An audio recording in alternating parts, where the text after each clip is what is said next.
The aquatic adventure of the last human. Games based in the Metroidvania subgenre of action-adventure come out in floods yearly. But how many of those games let you play as a submarine? Huh? Right? Yeah. If you couldn't tell from the title, you play as the last human on Earth.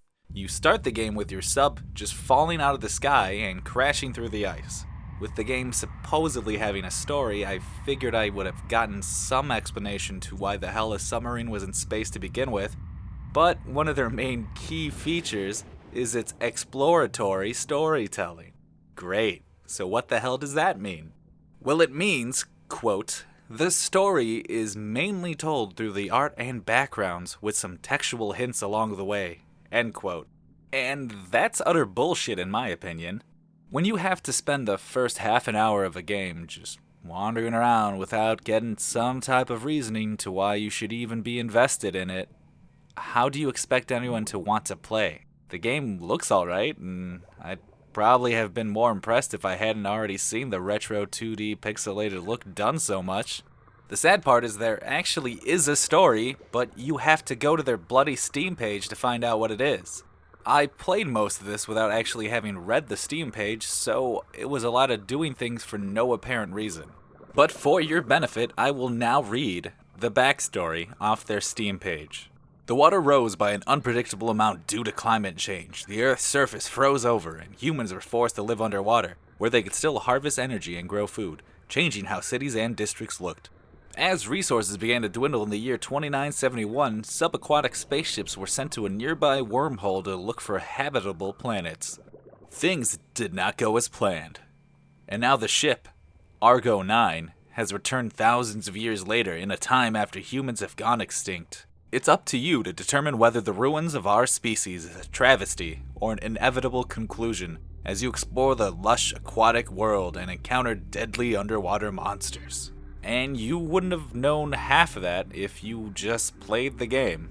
And it's not like a game needs a story to be good, but when your game is based on its story, yeah, it's kind of necessary to be in there. But the main problem I had with this game is that if you're gonna create a game that's based on the Metroidvania subgenre, you should probably do something different. This game doesn't add anything new or exciting to the subgenre. Well, I guess except for being a sub. So if you like being a sub, this game's for you.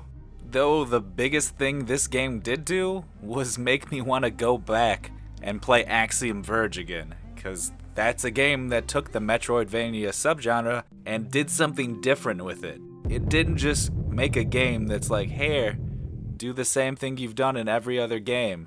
And even if it just did that, that would have been fine. But these boss fights aren't really all that exciting.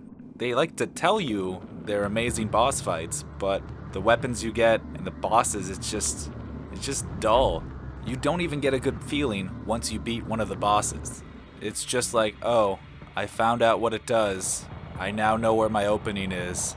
And it's dead. Hooray. I don't even know why I'm fighting. I don't get it. Like, even with the background story that it gives you, it doesn't give you an urge to actually want to play. And that's what a game's supposed to do. You're supposed to feel like, this is why I'm doing this. This is why I'm playing. If you don't have that feeling, why should you play?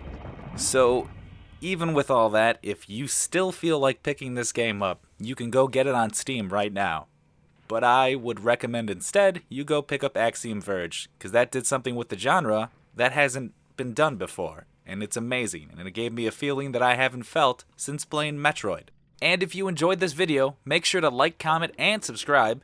Also, if you haven't already, make sure to go check out my review on The Bug Butcher, and to stay tuned for my next review, which will be Pony Island. I'm Ryan, by the way. Make sure to follow me on Twitter at RyanTheRedwood, and on Twitch at twitch.tv/RyanTheRedwood. This is a Deep Dish Sports Productions. Make sure to go to deepdishsportsshows.com for all your sports and entertainment news. Make sure to also follow them on Twitter at DD Sports Podcast and on Twitch at twitch.tv/DeepDishSportsGaming.